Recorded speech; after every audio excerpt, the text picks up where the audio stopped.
Thank you everyone for joining Society of Thoracic Surgeons General Thoracic Surgery Database monthly webinar. Today is Tuesday, August the 9th. So we are glad to be back. So thank you everyone for your patience while we paused for a little bit there this summer, but we are back and happy to be back. So again, welcome to back to our monthly webinar series. And today is Tuesday, August the 9th. On the call with me today, small group from the STS side. It's just myself and Carol Crone, and we have Katie and Ruth joining us today. So thank you, Katie and Ruth. So again, just a small group. First off, I'm just going to provide some STS updates, and then I'll turn things over to Ruth to update for our education for this month. And then as usual, we'll end the session with your Q&A. So again, please be sure to put those questions into the Q&A. And we'll get to those and answer as many questions as we can. So let's go ahead and get started. Our August training manual is now posted, as well as the August training manual. We do have that FAQ summary document that's posted, and that does include all of the updates that are in the current training manual for May, June, July, and August. So that FAQ summary is out there, as well as the training manual. Our fall 23 harvest is currently underway. That does include the surgery dates of July 1, 2020 through June 30th of 2023. And our harvest close is quickly approaching. The harvest is scheduled to close in just about 1 month. We close on September the 8th at 11:59 p.m. Eastern time. So please be sure to get those files in prior to that deadline. And just please encourage you not to wait until that very last day, very last minute of that very last hour, because inevitably something is going to go wrong. We have our opt-out deadline is September the 28th.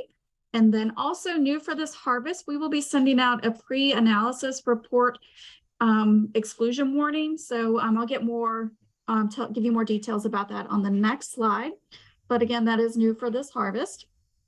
For the 2023 audit, that audit is underway. Again, all of those sites that were selected for audit were notified back in June. So the audit is underway, and I know several sites have already completed their audit. And for those that are currently still undergoing audit or haven't begun yet, all of those audit related questions should be directed to CRS.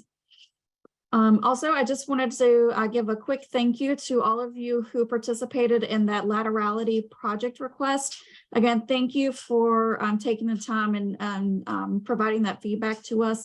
I'm currently compiling all of that data that you all sent back to me, and we'll be providing that over to our surgeon requester. So again, thank you to everyone who took time to provide that information to us. Greatly, greatly appreciate it. And now I just wanted to touch on, if you participate in other databases, we currently provide this type of a report to our ACSD and CHSD participants. So we also want to provide this type of report to our GTSD participants as well. And of course, the GTSD harvest pre-analysis report exclusion warning. The goal of this report is to improve data completeness issues and ensure that you all have as many records included in the analysis as possible. So approximately 2 weeks prior to the harvest close, an email will be sent to those participants who are at risk for exclusion. So again, you'll be receiving an email from me approximately 2 weeks prior to harvest close. And that is based on the 2% missing data thresholds. And those data thresholds are calculated based on the overall composite population eligible for reporting. So we're looking at the esophagectomy, lobectomy, and primary lung cancer resection populations only. And specific details surrounding the 2% missing data thresholds, as well as the analysis composite populations, can be found out in the analysis overview. And that, if you do not have the analysis overview, that can be actually out on the IQVIA platform. So let me pull this over really quickly and show you how to locate that information. So I apologize. Let me sign in here. So if you're not familiar with where the analysis overview can be found, you'll just log into the IQVIA platform. Then you'll click on the library here, and the report analysis overview can be found here. So it's this very first link, and it outlines all of the information about the composite populations and the data completeness thresholds, the data missingness thresholds. So all that information can be found here. And again, once these emails do come, the warning email will include a participant-specific Excel spreadsheet that contains a list of records that meet the reporting eligibility requirements, but are missing one or more of those required fields. So within that Excel spreadsheet will include your participant ID, the patient ID, record ID, esophageal cancers, yes, or lung cancers, yes. We'll also have the report year, which is based on the surgery date, and the flags indicating which field or fields are missing data. So again, the overall goal is, again, just to help you, give you one more tool to clean up your data prior to harvest close and help to ensure that you have as many records included in this analysis as possible. So again, more information will be coming out. We'll send those emails out a couple of weeks prior to harvest close. When you get this email, if you have any questions at all about the information, please do not hesitate to reach out to me directly. I'll be here to assist you and answer any questions that you have. But again, it's just another tool that we are giving our participants to help ensure you guys have as many records included as possible and get that data as clean as possible prior to harvest close. Also coming soon, STS will also be sending another communication. Carol and I are going to begin working on this. Our CHSD task force has asked us to activate 2 of our STS temporary fields. So in the coming months, within the next month or 2, we will be activating sequence number 4580, which is our temp yes/no field, and sequence 4620, which is our temporary text field. Again, we will be sending a formal communication on exactly when and exactly what new data we will be collecting. So just a reminder, these temporary fields, these fields should not be used for data collection unless expressly instructed by the STS. We did have our research center go in and take a look at these 2 variables, and we do see that participants are using these fields. So if you are currently using these 2 fields, please stop. Again, you should not be using these fields for any purposes unless instructed to do so by the STS. So within the next coming month or 2, Carol and I will be working to update the data collection form, reach out to all of our participants, provide education on what we'll be collecting and when. So more information about that is coming soon. So again, if you are currently using these 2 fields, please stop, as they should not contain any data at this time, since we have not officially activated these fields. Just a quick AQO update. AQO, many of you are aware, the AQO 2023 will be virtual. Registration is now open, so we do encourage you to go ahead and get registered for AQO. Next year, AQO 2024 will be back to an in-person conference. We don't have the location just yet. Our meetings and conventions team is currently working on that. I know they're looking at a few options. So we do not have the location yet for 2024, but we are super excited to be back in person next year. Back to this year's AQO, the dates are September 26th through the 29th, with our general thoracic session being on Wednesday, September the 27th. And also, I just wanted to ask really quickly in regards to AQO this year, we do have our agenda finalized. I am still looking for a few data managers who may be interested in participating in this year's AQO. We always love to have fresh faces present. So I am looking for someone who may be interested in working with one of our surgeons to provide some case scenarios on esophageal clinical and pathological staging. So if you would like more information about participating in AQO, I would love to speak with you directly. Please feel free to shoot me an email, and we can talk about hopefully having you present and work with one of our surgeons on esophageal clinical and pathological staging. So please, we would love to have some new faces present at AQO this year. It's a great opportunity. Fees again for AQO this year, all of this information is out on the STS website. So if you have any issues or trouble locating this information, please feel free to reach out to me. Happy to assist in any way. But again, pricing for this year's AQO. And that is all that I have in terms of STS updates. So I'll just go ahead and turn things over to Ruth, and she can provide our educational updates for this month. So welcome back, Ruth. It's great to have you back. Thanks. I'm happy to be back and be back in webinars. Before I jump into my section, one of the questions and answers is, where is the training manual posted again? Do you want to go through that one more time, where to find the training manual, and then I can jump into mine? Absolutely. Happy to do so. Thank you. So from the STS website, go to sts.org. And there's a couple of ways you can get to this information. Personally, I just use this resources tab, the research and data tab up here at the top. You can either use this research and data tab or this data manager link here. Again, I just prefer to go here.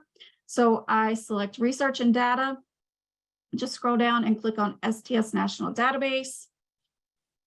Click on General Thoracic Surgery. This will bring you to the General Thoracic Surgery page. You can click on Resources for Data Managers. And you can scroll down, or I just use the links over here on the left. Click on General Thoracic Surgery. And this will scroll you all the way down to Access Data Collection Resources. Click here. And then you have your options for 5.2.1.241. So you click on version 5.21.1, and you have our training manual as well as our FAQ summary. So there's lots of different ways to get there. It just depends on how, what you go out to the website and figure out which flow works best for you. That's the way that I get there, but you can always just use that For Data Managers link on the home page. Data Manager, you can click there, which is quicker. Data collection forms. This will bring you here, General Thoracic. So the quickest route is just to use that Data Manager link at the bottom of the homepage there. But like I said, many different ways to get there, just whichever you prefer. I hope that helps. Thanks, Ruth. Yeah, thank you. Okay, so some quick education from the latest training manual updates. If you want to go to the next slide, Leanne. Thank you. So sequence 1630, mediastinal lymph node sampling staging method. So essentially for this sequence, one of the data managers pointed out that the information that was in 1620 also applied to 1630. So all I did was pull the information from 1620 down into 1630 for the sake of consistency. So the information that's mirrored in this May 2023 update is similar to what is up above in 1620. So again, you would capture EBIS in all instances where EBIS to stage the mediastinum is performed, including EBIS with evaluation of lymph nodes without biopsy, non-diagnostic, or EBIS of N1 and N2 lymph nodes. Previously, 1630 indicated that EBIS was only able to be captured in instances where a biopsy was performed. So just cleaning that up a little bit. The next sequence with an update is actually two sequences with a very similar update, sequence 4000 and sequence 4140. So these two sequences were updated to align with sort of the general philosophy that if a patient needs something and they or their family refuse that something, then we still capture that post-op event. So sequence 4000 relates to patients requiring urinary catheterization. If they need it, the doctor orders it, they refuse it, you would still capture that as a yes. And then similarly for 4140, if a patient or their family refuses an escalation of care, it still is captured. The next sequence for an update is sequence 3840, discharge on anticoagulation. Again, this is sort of a copy paste of information in another sequence just to provide consistency. So we copied the anticoagulation list from sequence 690, which was pre-op meds, down into sequence 3840 to give some additional guidance on what does it mean to be discharged on anticoagulants. There was already an FAQ saying not to capture aspirin, so this is consistent with the previously provided FAQ, but just gives more more meat in the intent clarification. Then we also added a clarification that the intent is to capture anticoagulants prescribed at discharge for atrial arrhythmia. Atrial arrhythmia is actually the parent sequence to this sequence. This is a child sequence of atrial arrhythmia. So if you have patients that have complicating factors, so a patient that has atrial arrhythmia and DVT or SVT, and you're not really clear why the patient was discharged on an anticoagulant, you'll have to clarify with your surgeon to determine that it was actually prescribed for the atrial arrhythmia, not for the DVT. The next slide. Sequence 3910, there was a question about delayed conduit emptying requiring interventions, specifically relating to NGs that get left in for more than 7 days. Essentially, all NG tubes left in for more than 7 days need to be captured unless there's specific documentation that was left in for a reason other than managing high output or delayed emptying. If your surgeon doesn't document anything and is unable to clarify for you after the fact, then it would need to be captured. I'm gonna go to the next slide. Sequence 2135, again, this was sort of a cleanup from before. A data manager noticed that the clinical staging performed for esophageal cancer didn't have a time frame similar to the way that we have for lung cancer cases. The core group discussed and decided that the 4-month time frame was also appropriate for esophageal cancer, and that the consistency would be helpful. So clinical staging for esophageal cancer must also now be performed within 4 months of any treatment, not just surgery, in order to be captured in 2135. And I think it's really important, again, that it's not just the surgery, because so many esophageal cancer patients have induction chemotherapy radiation. So any clinical staging done before that would be able to be captured as long as it's within 4 months. And I think this is the last one. Several questions came in about MI. The training manual is a little bit funny. They give there's some examples in the original definition of what an MI is that lists very specific types of MI.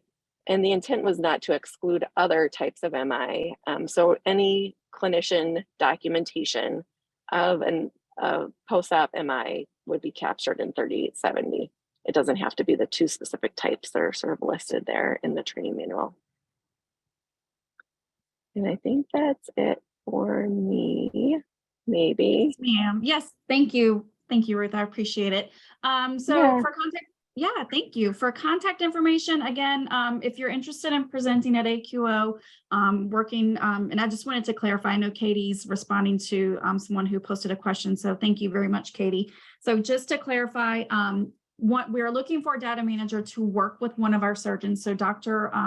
Betty Tong at Duke is presenting on the esophageal clinical and pathological staging, and we're looking for a data manager to work specifically with her to provide some case scenarios to go along with her presentation. So her primary data manager is out. So again, I was just reaching out to see if we get some fresh new faces, anyone that would be interested in working directly with Dr. Tong. She's amazing. So, so if you're interested, again, just please email me directly.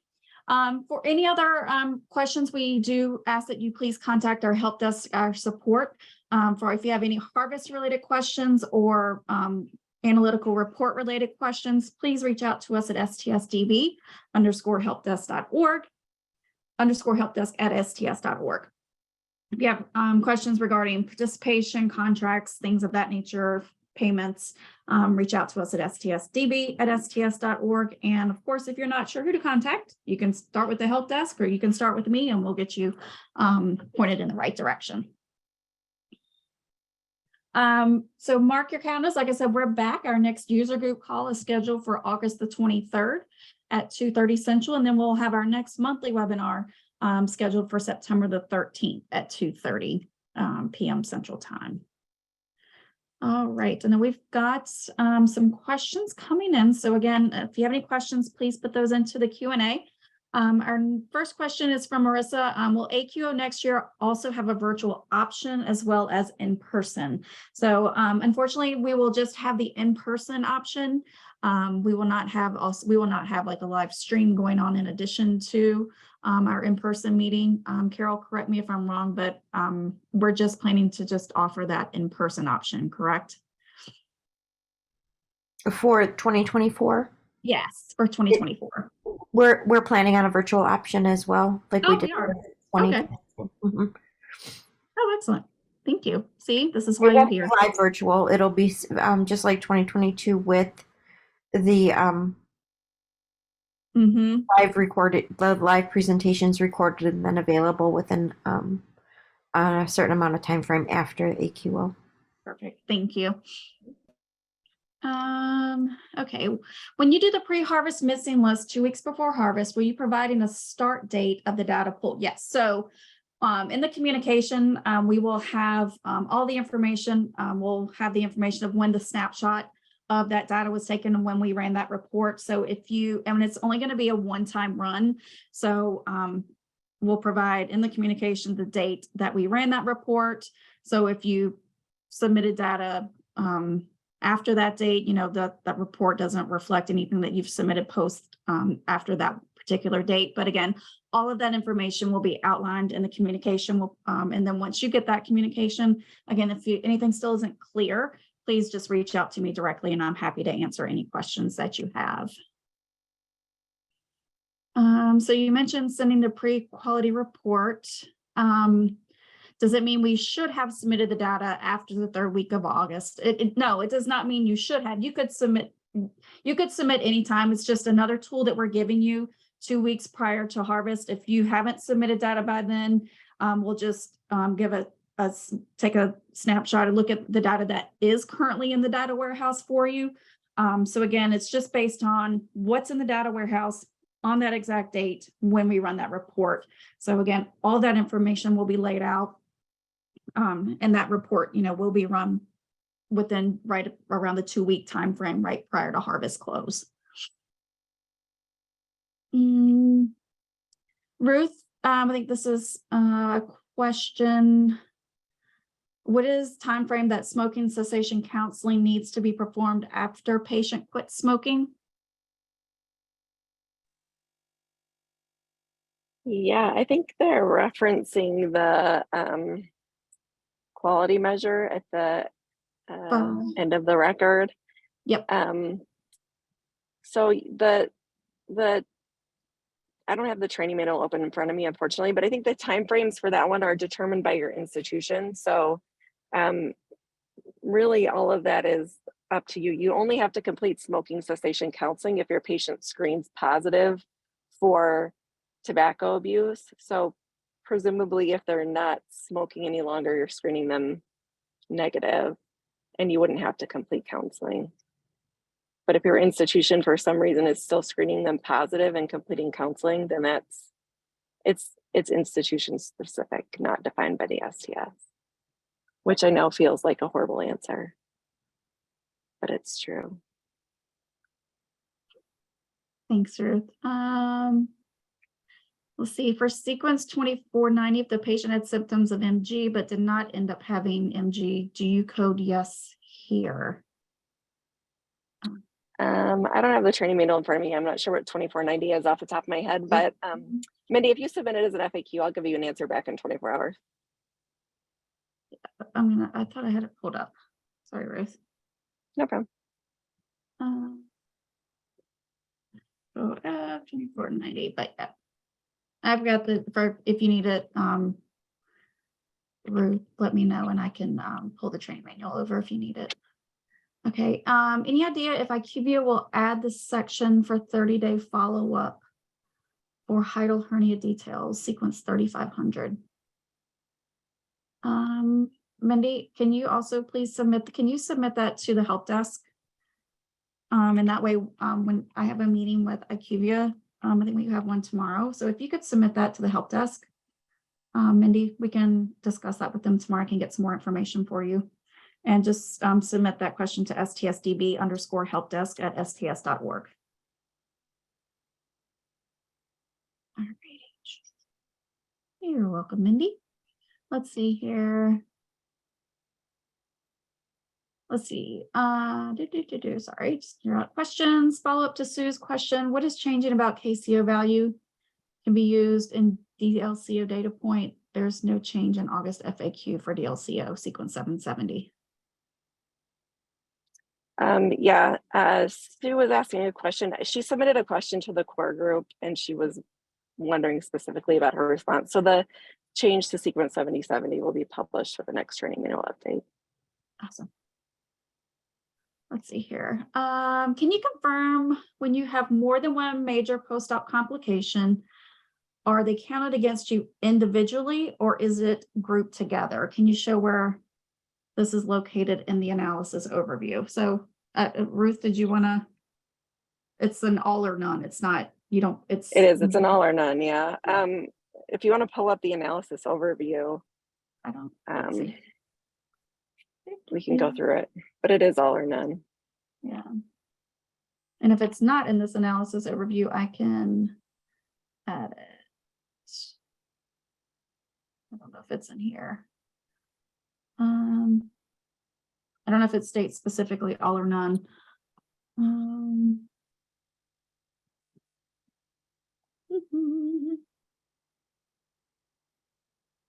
I'm making a note, so I don't think it states specifically all or none. And I'm making a note right now. Thank you.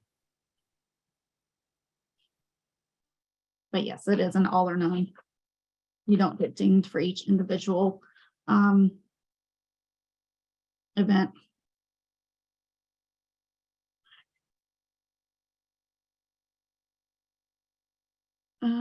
Let's see, question from Whitney. Is VA SB going to now be accepted for DLCO as KCO is now? I'll update sequence 770 for the next training manual. I think it would be tough to do piecemeal as questions, unfortunately. Okay. Sorry. You're welcome, Whitney. Let's see here. If patient is readmitted within 30 days and has another procedure with separate DCF, when do post-op events for first procedure end?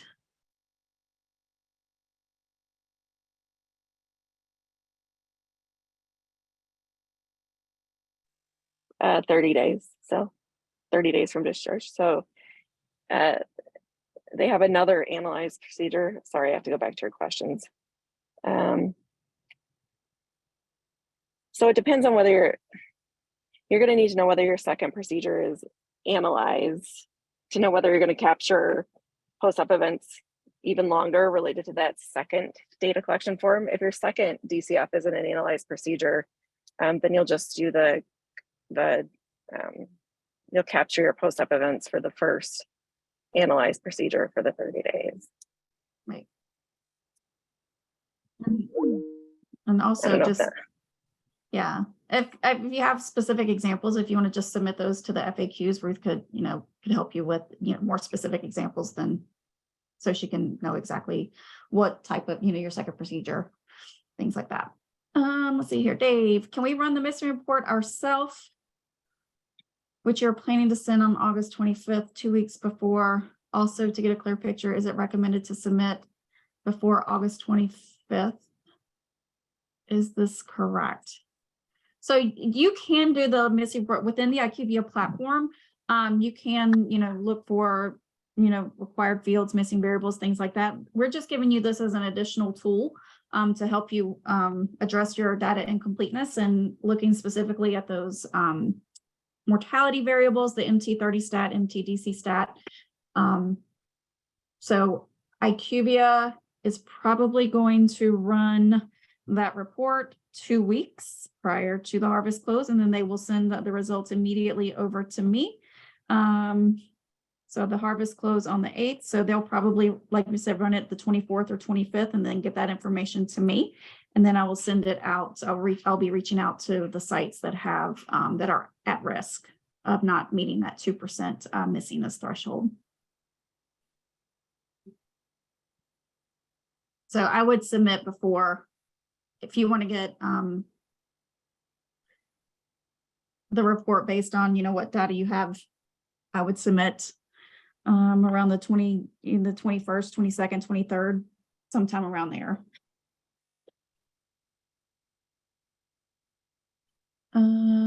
Okie dokie.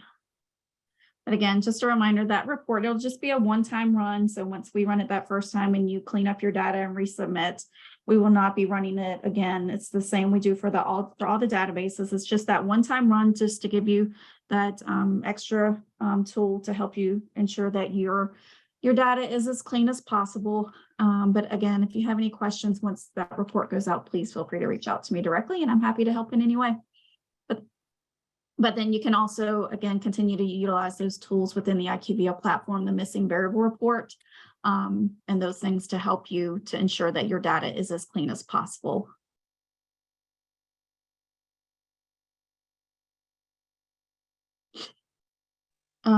So the report that does your additional report that you will run 2 weeks before harvest the same logic and results as the missingness report that we can run? Are you talking about within the IQVIA platform, or are you talking about specific reports that are within your vendor software?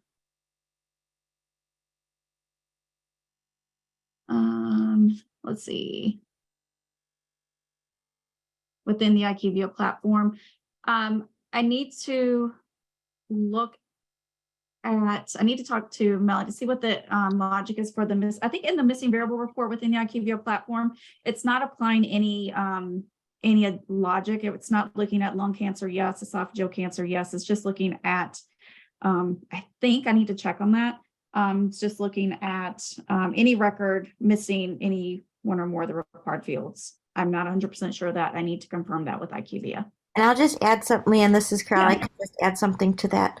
The Yep. report that we'll be sending out 2 weeks before harvest close, or approximately 2 weeks before harvest close, it will be filtered by lung cancer, yes, or esophageal cancer, yes, and if it is an elective case or not, because that's what is typically included, or that is what is included in analysis. Because we have other requirements like ECOG score and ASA, not, I think, what is it, ASA not 5 or a 6, and ECOG not being a 4 or 5, and then patients with a Coulter stage 0 pathological staging, we are not able to apply that into developing the denominator. So not able to apply that to the cases that we include in this report because those are required fields. So the only requirements we applied to establish the population we look at for missing required fields was if the patient was an elective status and if the patient had lung cancer, yes, or esophageal cancer equal to yes. So this report will be fairly close to accurate. It will not be perfect because of the required fields that are used in determining populations. So be aware of that. You will see if you have ASA missing, if you have ASA missing in that section, or any of the other required fields, you will see that in the report. You'll also see, since MTDC stat and MT30 stat are required fields, you will see those in that report. So we can come up with an estimate of where you are at with missingness by first using that denominator of status 3, elective patients, lung cancer, yes, or esophageal cancer, yes, and we'll report it out separately, each group separately. You will be able to get a good estimate of your missingness for the mortality field, but it will not be 100% accurate as to what's in analysis. And we'll explain that in any site that's close, or any site that's at that 2%, we will, for the missingness for the mortality fields, we will provide that information to you. So, and we'll provide, we'll write it out so it's clear. And then of course we're available for questions via email. But just as a note, that's the population we're looking at is lung cancer, yes, or esophageal cancer, yes, and the status is 3. So, and then I'm happy to take questions on that, and hopefully that was helpful, Leanne. Yeah, no, you explained that perfectly. You're a much better teacher than I am. Carol, Melissa had a question, and she's just asking if we could work with IQVIA and use that same logic. Oh, yeah. So that, yeah. Yeah, so that's a great question, Melissa. So another part of this, where this is going to lead is an executive summary that will become available for general thoracic, hopefully within the first quarter of 2024. And on that executive summary, we will have key output metrics that are high resource utilization. So we'll look at things that impact resource utilization. We'll report those out. We'll report star rating trends out over time, and then we'll also report out we're going to try with this logic, and hopefully we'll be able to refine it a little bit further. But we'll also report out if sites are at or near a 2% missingness for the mortality fields for inclusion into analysis. So that is coming. That is something that's coming in where we plan. We have it just about done for adult cardiac. General thoracic should be next. So I hope to have that out hopefully no later than the first quarter of 2024. Yep. And I don't know if you're all familiar with the NCDR Cath PCI red, green, yellow status. Green means your data is good for submission. Yellow means you have some things you need to clean up. Red means your data is not good for submission. We'll use something similar to that, red, green, yellow status in identifying where you're falling at for missing required fields and for mortality missingness. Awesome. Thank you, Carol. Mm-hmm. And here's just a suggestion. In the future, could we please give you more notice before harvest close about factors that need to be addressed? Yeah. And I could take that one too, Leanne, if that's okay. Sure. 2 weeks out is, and I'll just give an example. In adult cardiac, not saying that general thoracic is exactly the same. In adult cardiac, we did not have sites with their 30-day status filled out 6 weeks after the last date included in the harvest close. So the 2-week time frame was decided upon just to make sure sites had enough time to get in, to clean up their 30-day status, complete abstracting any cases, knowing that sites are not all abstracting in real time, even though that would be ideal. So we have to have a way to notify sites, and we had to decide on a time frame. Now you can go in at any time and you can look at your missingness on the required fields and on the mortality fields and clean up your data as you're entering it in. And hopefully you won't be one of these sites that gets notified of missingness. So that's available in the participant dashboard, is available to you at any time, and you can absolutely go in and clean up your data at any time. This report that we'll be producing is just an additional tool that says, hey, usually sites have their data cleaned up by now, and we are noticing that you're missing some required fields and you need to get in there and clean it up if you want to be included in analysis. Excellent. And thank you.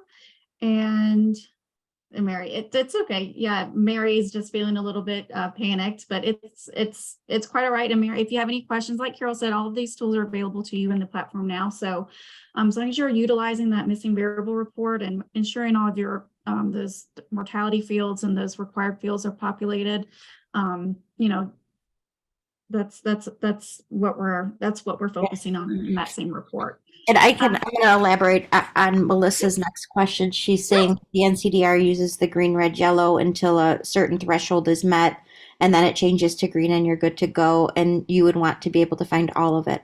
So in the IQVIA dashboard, what the plan is we'll have each category listed out: lung cancer, esophageal cancer. We'll have the required fields. You'll see for each case that meets the requirement to be included in one of those cohorts, you'll be able to drill down and see the cases that are missing information or are putting you at risk for not being included into analysis. So we're going to make it as interactive and as useful and as possible. And also the whole point of it is to ensure the integrity of the database and to get the cleanest, best data into analysis, both for STS and for the site. So we'll do everything. And Melissa, I'll be happy to work with you to show you what we're working towards and see if you have any further suggestions as we build that out a little bit further. Awesome. Absolutely. Thank you, Carol. Let's see. My vendor Qcentrix uses the temp text 4620 to differentiate between two of our hospitals.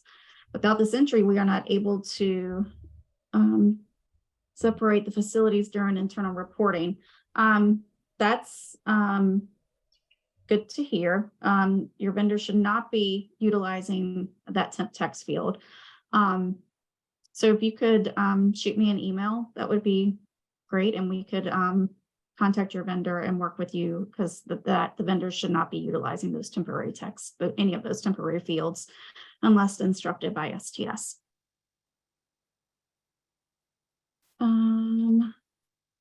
Let's see here. Melissa said she'd love to beta test Carol to get a preview. Thank you, Mary. Ruth, I think this one's for you. September, I've got the training manual up so I can pull it up if need be. Yeah, do you want to just pull up 4290? Yep, got it right here. So the tricky part about 4290 is it's a two-part sequence. You're essentially screening patients for tobacco, alcohol, and drug use. And then if the patient screens positive, you have to provide counseling in order to say yes to 4290. If you screen the patients for alcohol, tobacco, and drug use, and they screen negative for all three, then you're saying, yes, I screened the patient. They don't require counseling. So you just sort of, you're done there. So you code yes. Not applicable is only intended to be used for patients who truly cannot be screened, which is really very few patients undergoing elective lung or esophageal cancer procedures.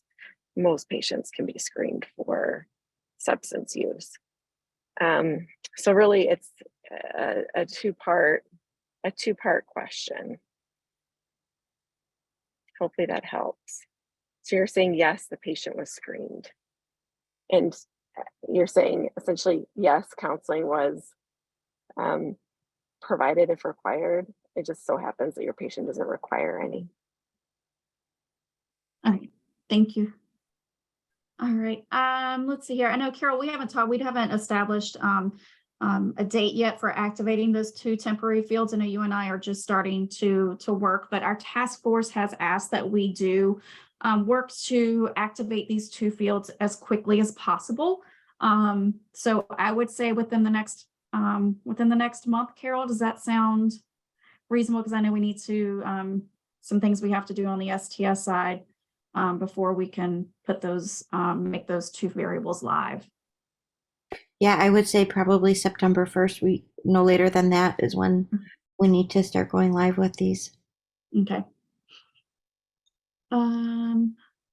And our submit to FAQ and email STSDB_helpdesk@sts.org, the same thing. That's a great question, and I appreciate that question.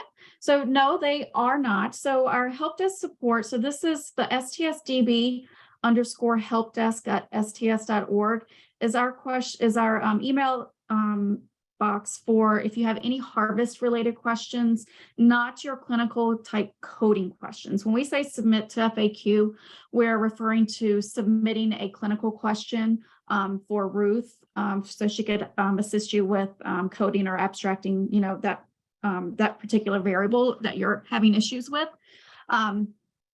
So let me show you how to get to the clinical question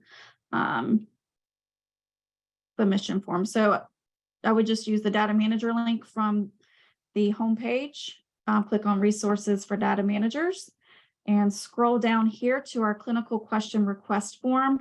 And then, of course, this is where you're struggling regarding data abstraction. If you just click submit a request and fill out this form here, and that your question will immediately go to Ruth, and she is able to address your question within 30 days.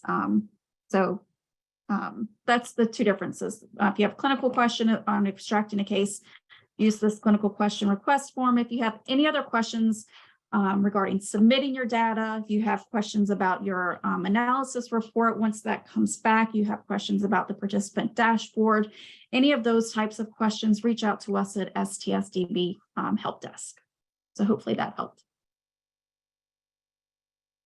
But that's a great question.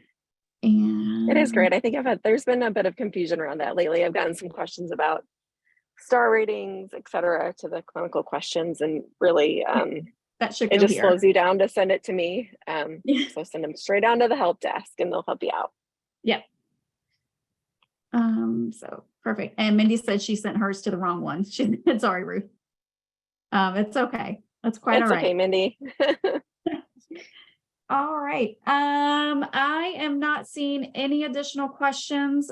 Carol, thank you so much for hopping on and answering and helping explain that. You're a phenomenal teacher, and I greatly appreciate you explaining things a lot more clearly than I did today. So I appreciate it. No, we just explain it together, Leanne Jo. Teamwork. Teamwork. But thank you so much, everyone. Katie, Ruth, thank you. And if you guys, again, if you have any questions at all and you're not sure who to contact, just reach out to me and I can get you to the right place. I'm happy to help in any way. So again, thank you everyone for all your patience, and it's great to be back. We're happy to be back on the webinar schedule. So, and if you have any questions, again, just reach out. And with that, thank you, Ruth and Katie and Carol. And everyone, I hope you guys have a great remainder of your week, and we'll see you next time on our user group call on the 23rd. Thanks, everyone.